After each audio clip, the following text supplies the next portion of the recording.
Good morning. আজকে 2 তারিখ। আমরা মোটামুটি সকালে সবাই রেডি হয়ে গেছি, 6টা বাজে। তো এখান থেকে আমরা এবারে অরুণাচল প্রদেশের উদ্দেশ্যে রওনা দেবো। একটু দেরি হয়ে গেছে ঘুম থেকে উঠতে, তো রুমটা কীরকম ছিল একবার দেখিয়ে দিই। এখান থেকে এখন আমরা বেরাবো। এরকম 2 বেডরুম আর নিচে একটা বেড দিয়েছিল, এখানে ঘুমিয়েছিলাম। জয়দীপদা এখনও চান করছে। বেশ বড় রুম, 1,500 টাকা নিয়েছিল। ওই ঘোষপাড়ার খুব কাছাকাছি, ফাঁসি দেওয়া বলে একটা জায়গা। তারিখ আমরা কালকে রাত্রে এসে 7টার সময় এই রিসর্টে ছিলাম, মিয়ামার রিসর্ট। তো আমরা আজকে এখান থেকে রওনা দেবো অরুণাচলের উদ্দেশ্যে। কতটা যাওয়া যায় দেখি, অনেকটা অলরেডি দেরি হয়ে গেছে। তো এই জায়গাটা ফাঁসি দেওয়া, এনএইচের ডান দিকে এই রিসর্টটা পড়ে। জয়দীপদা আসছে, গাড়ি প্যাক হয়ে গেছে। এটা রেকমেন্ডেড, থাকা যায়, 1 রাত সুন্দর কাটানো যায় যদি কেউ শিলিগুড়ি পৌঁছাতে না পারেন। কালকে আমরা অনেকটা জ্যাম পেয়েছিলাম, আগের ভিডিওতে বলেছি। তো এখন চলা যাক, আজকে দেখানো যাক কতদূর পৌঁছাতে পারি অরুণাচলের। অরুণাচল তো আজকে পৌঁছাতে পারবো না, আজকে আসাম অবধি যাবো। কতটা পৌঁছানো হয় দেখি। কাঞ্চনদা ব্যাগ নিয়ে ঘুরছে, জয়দীপদা গাড়ি প্যাক করছে, মোটামুটি রেডি হয়ে গেছে সব কিছু। সকালবেলা আমাদের রোদ উঠে পড়েছে, কিন্তু এদিকে ওয়েদার বেশ ক্লিয়ার আছে। ওয়েদার ক্লিয়ার, 14 ডিগ্রি টেম্পারেচার, খুব কমফোর্টেবল ওয়েদার এখন। হ্যাঁ, আমরা আবার বেরিয়ে পড়েছি সবাই। রোদও উঠেছে, বেশ ভালোও লাগছে। 7টা বেজে গেছে, কিন্তু জানি না কখন পৌঁছাতে পারবো। আজকে তো অনেকটা দূর যেতে হবে আসাম। তো দেখা যাক এখন রাস্তায় কি হতে থাকে।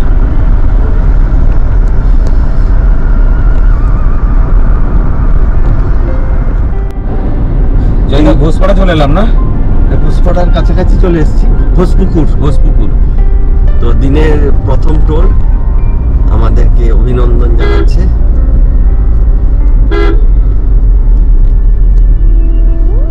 বেশ সোনালি রোদ উঠেছে, কিন্তু বেশ ভালো লাগছে, চার্মিং।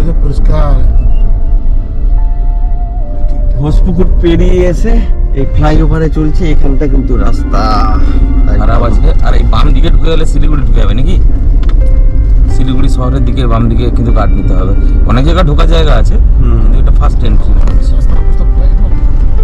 না, ওই এন্ট্রিটা পরে পড়বে। আচ্ছা, এটা পেরিয়ে যাওয়ার পরে ওটা পড়বে। শিলিগুড়ির যে মানে এলিভেটেড যে রোড দিয়ে ওপাশে আমরা চলে গেছিলাম।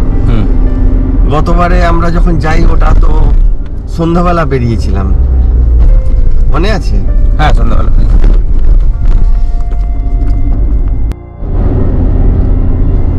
এই পয়েন্ট থেকে বাঁ দিকে চলে গেলে বাগডোগরা হয়ে শিলিগুড়ি, বাগডোগরা হয়ে শিলিগুড়ি যাবে। আর সামনে ফুলবাড়ি, জলপাইগুড়ির দিকে রাস্তা নিলাম। এই রাস্তাটা তো গতবারে কিছু পোরশন খুব ভালো ছিল, আবার কিছু পোরশন একদম ছিলই না রাস্তা। হ্যাঁ, মহানন্দা ব্যারেজের কাছে, এবং আমরা বেশ লম্বা জ্যামেই ফেসেছিলাম একদম। আজকে সকাল সকাল যাচ্ছি, কিরকম হয় দেখা যাক। সূর্য ডান দিকে, রোদ ছড়াতে শুরু করে দিল। হ্যাঁ, আমরা তো পূর্ব দিকেই যাচ্ছি। ডাইরেকশন চেঞ্জ হয়ে এবার তো পূর্ব দিকেই যাচ্ছি। তো সূর্য আমাদের সামনে থেকেই থাকবে। আমরা মহানন্দা ব্যারেজ পেরালাম। এই যে আমাদের লেখা আছে thanks for visit Mahananda barrage. এইখানটাই তো জ্যামে পড়েছিলাম, ব্রিজই তো বের করতে পারিনি আমরা। হ্যাঁ, একদম। তখন রাস্তা ওর পাশটা খারাপ ছিল, ওর পাশে খারাপ ছিল, এই পাশেও গর্ত ছিল। আর এগিয়ে একটা ট্রাকের কোনো পার্চি কাটে, যার জন্য বহুত জ্যাম ছিল। তো এখানে আমরা 1.5 ঘন্টা জ্যাম খেয়েছিলাম, আমার মনে আছে পুরো। একদম। আমরা ফুলবাড়ি পৌঁছে গেছি। হ্যাঁ, ফুলবাড়ি মোড় থেকে আমরা আবার ডান দিকে ঘুরে গেলাম জলপাইগুড়ির দিকে, আর বাম দিকে চলে গেলে শিলিগুড়ির দিকে চলে যেত। আগে যেখানে গেছিলাম আমরা, একদম গজলডোবা হয়ে ওই রাস্তার ভিতর দিয়েও যাওয়া যায়, বাট আমরা ডাইরেক্ট যাচ্ছি আজকে। এখানে আজকেও ট্রাকের লাইন ছিল, কিন্তু আমাদের যেহেতু পূর্ব অভিজ্ঞতা ছিল, আমরা ট্রাকের পিছনে না দাঁড়িয়ে এগিয়ে এসে ওই ট্রাকের লাইনটাকে ক্রস করলাম।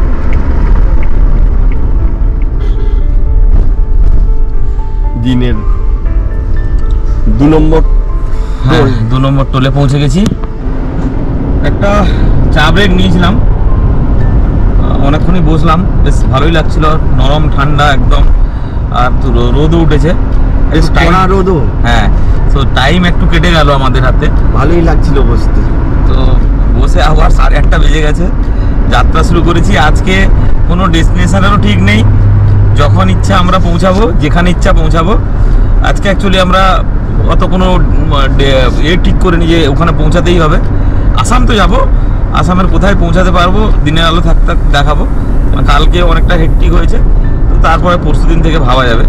এখনো জলপাইগুড়ি জেলাতেই চলছি, মানে কাল থেকে কতগুলো জেলা আমরা এলাম বলো দেখি দেবাশিস? অনেক জেলা পেরিয়ে গেছি দাদা, একদম দক্ষিণ থেকে উত্তরে এসে পৌঁছেছি। সকালবেলা কাঞ্চনজঙ্ঘার মুখও দেখা যাচ্ছে জলপাইগুড়ি থেকে পরিষ্কার।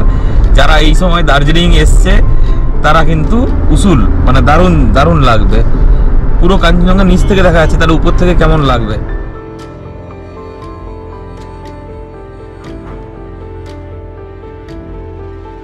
জলপাইগুড়ি মোটামুটি পৌঁছে গেছি। অ্যাকচুয়ালি টাউনটা তো ডান দিকে হবে বোধহয়। ডান দিকে, হ্যাঁ। সিগন্যালও খেয়ে গেলাম, তিস্তা পেরাচ্ছি। তিস্তা তো নাকি জয়িতা, এটা আবার একটা টোল প্লাজা জলপাইগুড়ি পেরিয়ে আসার পরে এটা। তো এবারে আমরা যাচ্ছি আলিপুরদুয়ারের দিকে। এখান থেকে ধূপগুড়ি কাছেই। ধূপগুড়ি, আলিপুরদুয়ার, যেগুলো আমরা খুব কল্পনা করি দেখি, ডুয়ার্স এলাকার উপর দিয়েই আমরা চলেছি। এদিকে কিন্তু ধান কাটা দাদা হয়ে গেছে, মাঠ ফাঁকা দেখছি পুরো, বুঝলে? নদী এটা। টোল প্লাজা পেরিয়ে আমরা এখন জলঢাকা নদী পেরোচ্ছি। কিছুটা আগে তিস্তা নদী পেরিয়ে এসেছি। Dhupguri bus stand পেরালাম। জাংশনটা যেটা ছিল ধূপগুড়ির, ওইটা পেরাচ্ছি আমরা এখন। বেশ ভিড়ভাড় সকাল থেকেই শুরু হয়ে গেছে। সকাল বলতে 9:15 বাজে।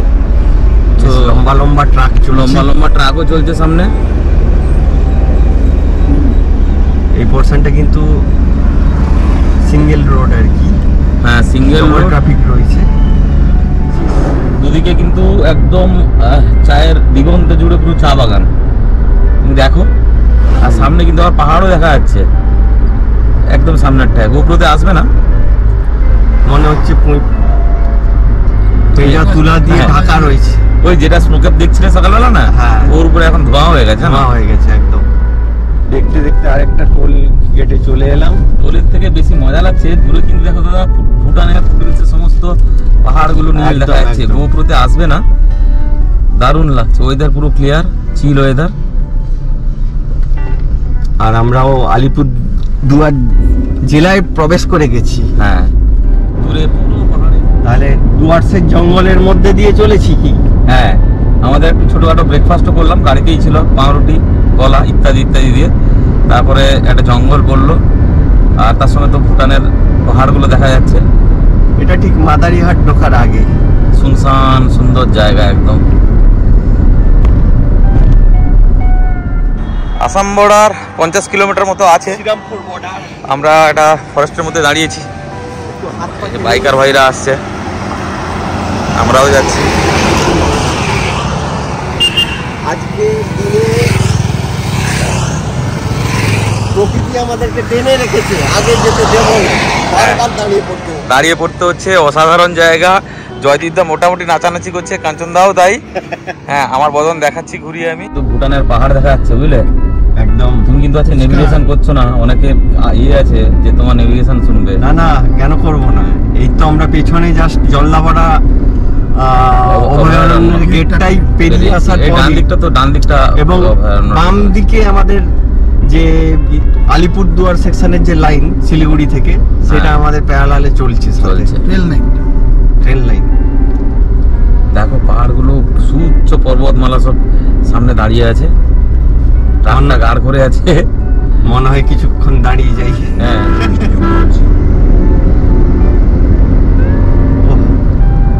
অসাধারণ দেখতে লাগছে। দেখুন সামনে আপনারা, আমাদের চোখ দিয়ে।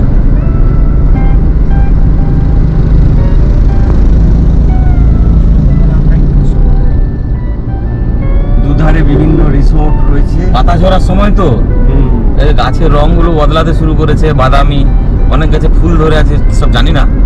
তবে রাস্তা অসাধারণ সিনিক, এই রাস্তাটা একদম। যারা যান তারা নিশ্চয়ই দেখেছেন। আর রোড ট্রিপের মজা তো আলাদা। রোড ট্রিপে তো আরো আমরা ছোট ছোট মজা নিতে নিতে যাই। এই শীতের সময় এলে না, বা পাতা ঝরার সময় এলে না, তুমি প্রকৃতির কিন্তু অন্য রূপ দেখতে পাবে দাদা। হ্যাঁ, দেখো হলুদ হয়ে গেছে পাতা, বাদামি হয়ে গেছে, আবার ফুল ফুটে আছে বিভিন্ন, যে হলুদ ফুল ফুটে আছে, অসাধারণ অসাধারণ। ছোট্ট একটা পাহাড়ি নদী, ব্রিজ, তোরসা নদী। জয়দীপদা আর কাঞ্চনদা একটু আধার কার্ডের প্রিন্ট আউট করতে গেছে, আমরা বসছি হাসিমারার কাছাকাছি। আর কিছুক্ষণ বাদে আমরা আসাম ঢুকবো। আজকে কতদূর যেতে পারবো জানি না, অলরেডি 10টা মতো বাজতে যায়, রাস্তায় ট্রাফিকও ভালো আছে। দেখা যাক, আমরা এগাই, আমরা পুরো রাস্তা দেখাতে থাকবো। আজকে আমরা আসামে স্টে করব, কালকে থেকে আমরা অরুণাচলে ঢোকার চেষ্টা করব। আলো আনেনি, ডং ভ্যালি, এইগুলো আমাদের ঘোরার ইচ্ছে রয়েছে। দেখা যাক একটু অফবিট অরুণাচল কেমন হয়।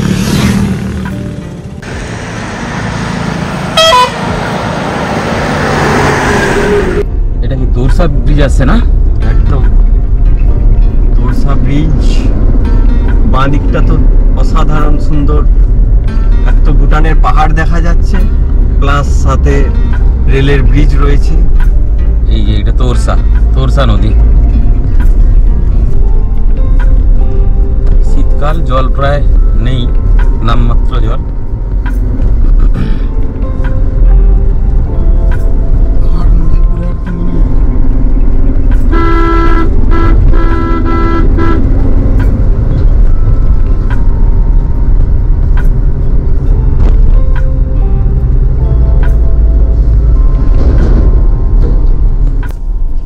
মাঝে একটা প্যাচ পেলাম, খুবই জঘন্য প্যাচ। এখানে রাস্তা নেই কোনো, আর বিশাল বড় বড় গাড্ডা, চাকা পুরো ঢুকে যাচ্ছে, জিম্মির চাকা পুরো ঢুকে যাচ্ছে। অন্য ছোট গাড়ি তো দুমদাম লেগে যাবে। যদিও ফোর লেন নিয়ে তো আমরা এই সাইডে পেট্রোল পাম্পের যে পোরশন, সেখান দিয়ে গাড়ি যাচ্ছে। খুব বাজে, খুবই বাজে। মানে এটা ওই আসাম ঢোকার প্রায় 30-40 কিলোমিটার আগে বোধহয়। মানে খুবই বাজে, গাড়ি চালানোই যাবে না এরকম কন্ডিশন।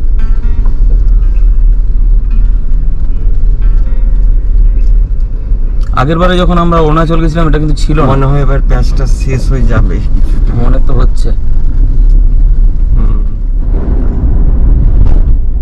তাহলে আমরা এখন রায়ডাক নদী পেরাচ্ছি। হ্যাঁ, রায়ডাক নদী আগে পড়তাম, এখন দেখছি। একদম কি কি পড়েছো? তিস্তা, তোরসা,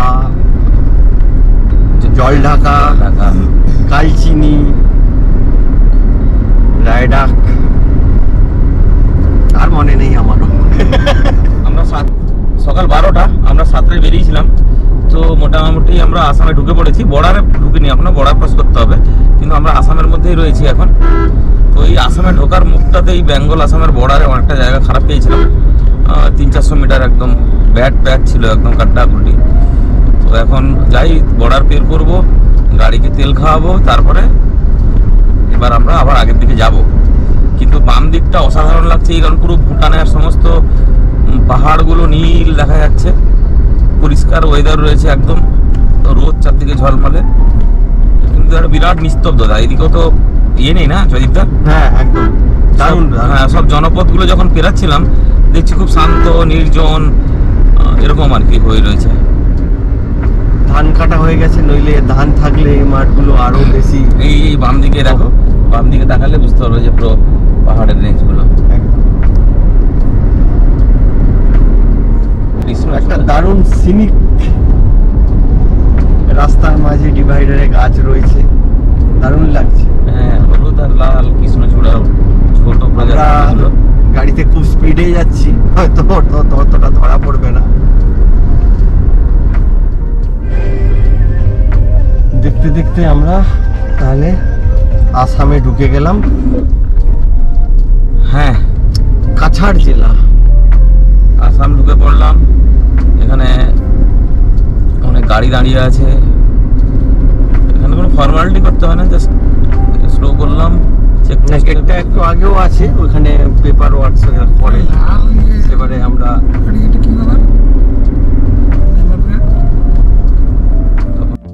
তাহলে দেবাশিস, হ্যাঁ, আমরা তাহলে কুচবিহার জেলা ঢুকে পড়লাম।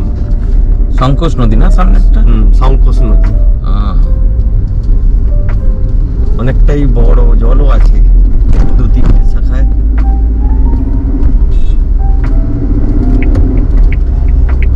ব্রিজটাও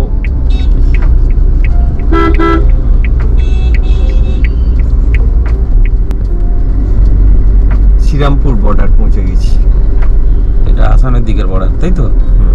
এরকমই মনে হলো আমাদের, তাই না? ওইদিকে একটা সমস্ত পেপার ওয়ার্ক কাজ হচ্ছে, ওটা বেঙ্গলের। আচ্ছা দেবাশিস, সামনে দেখো ভুটানের রেঞ্জ, নীল ভুটানের রেঞ্জ, তারপরে মেঘ সাদা হয়ে আছে, মানে মেঘ মিশে আছে তাদের সঙ্গে। আর একটা মানে একটা নির্জন ভ্যালি টাইপের জায়গাটা মনে হচ্ছে যাচ্ছি।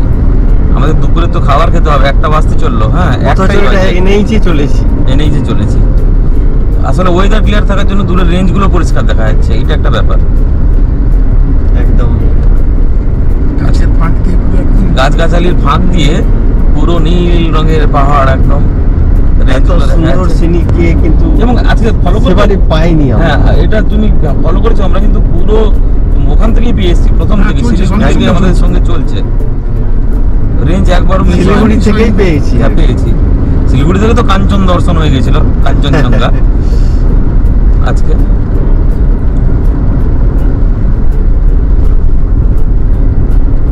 দারুণ সিনিক রাস্তাটা। হ্যাঁ,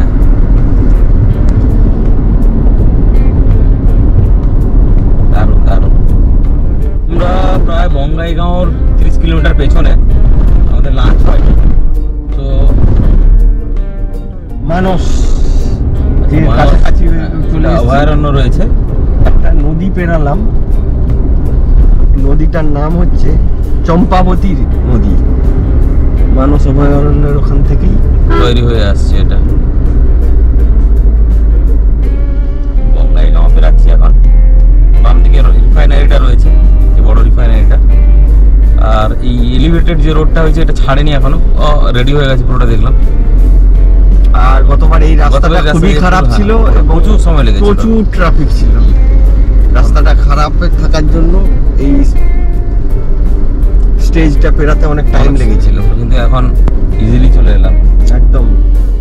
এখানে কিন্তু এই ফ্লাইওভারটা একটু পেয়েছে, চালু হয়ে গেছে। হ্যাঁ, ফ্লাইওভার না এলিভেটেড রোড মনে হচ্ছে। ফ্লাইওভার বলতে কথায় তো ফ্লাইওভারও হচ্ছে। হ্যাঁ, ওই সামনে কিন্তু তোমার মানুষের বোধহয় রেঞ্জ দেখা যাচ্ছে। হ্যাঁ, একদম উঁচু থেকে থাকার জন্য আরো দারুণ ভিউ পাচ্ছি। গতবারে তো এসব পাইনি। আবার একটা জঙ্গলে কিন্তু প্রবেশ করবো মানুষের, মনে হচ্ছে মানুষের পাহাড়। হ্যাঁ,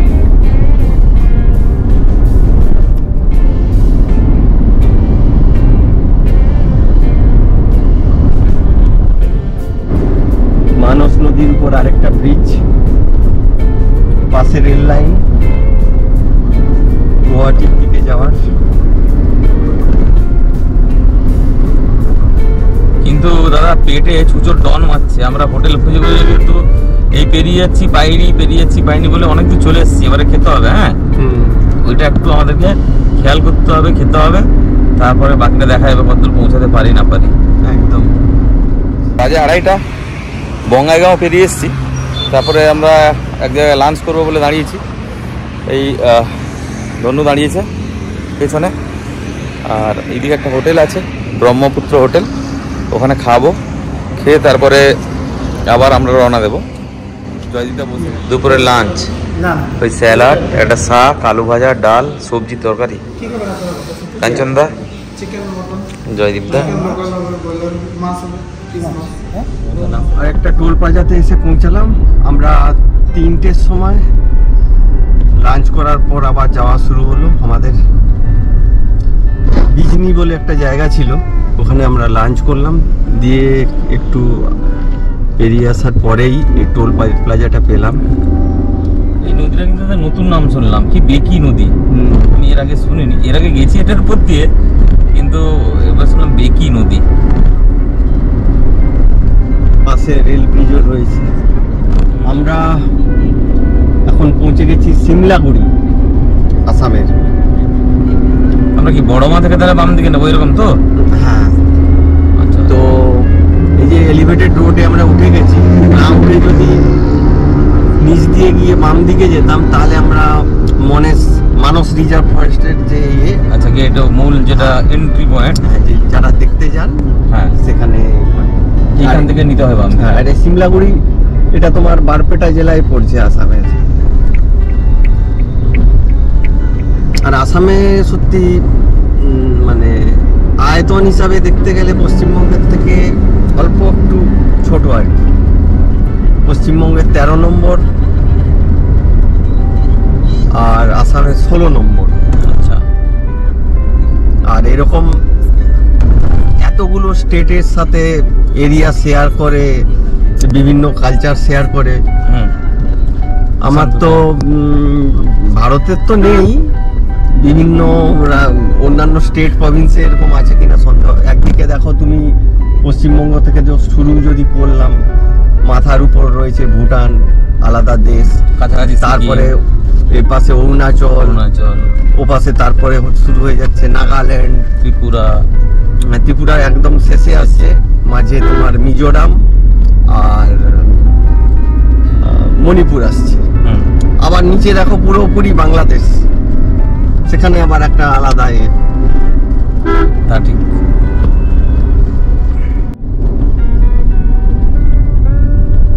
আরেকটা টোল প্লাজা।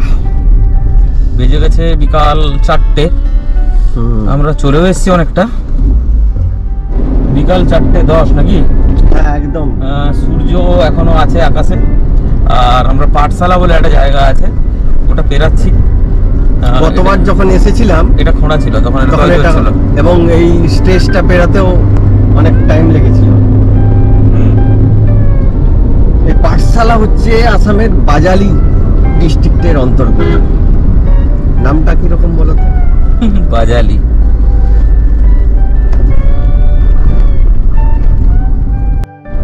জয়দীপ দা, হ্যাঁ, আরে ভাই কোথায় নিয়ে এলে? গুগলের কল্যাণে প্রত্যন্ত আসামে কোথায় কি বলে ঘাগড়াপাড় তামুলপুর রোড। মানে আমরা ঢেকিয়াজুলি যাবো বলে গুগলে দিয়েছিলাম, একটা রাস্তা দিয়ে ঢুকেছি, রাস্তা তো মোটামুটি আছে, গ্রামের রাস্তা দিয়েও দেখাচ্ছিল। তো একটা ট্রাফিক পুলিশকে জিজ্ঞেস করতে উনি বললেন যে এটা দিয়ে চলে যাও, এটা ভালো রাস্তা। তো এটা ধরে নিলাম রাস্তা। হ্যাঁ, রাত বেশি হয়নি, বাজে কটা? এখন 5:36, কিন্তু ঘুটঘুটে অন্ধকার, মানে ফিল লাইক যেমন ক্লাইমেটে দেখায় না 24 ডিগ্রি টেম্পারেচারে, শুনশান মাঠ, 2-4টা ঘর বাড়ি, তো সেই রকম আর কি। 23 কিলোমিটার রাস্তার এই এটা, ছোট ছোট এরকম বাজার। রাত 9টা নাগাদ আমরা পৌঁছে গেছিলাম আসামের শোনিতপুর জেলার ঢেকিয়াজুলি বলে একটা জায়গায়। তো আজকে এখানে চিত্রলেখা বলে একটা গেস্ট হাউসে স্টে করেছি, কালকে ডিটেল দেখাবো। তো আজকের ভিডিওতে এই পর্যন্ত।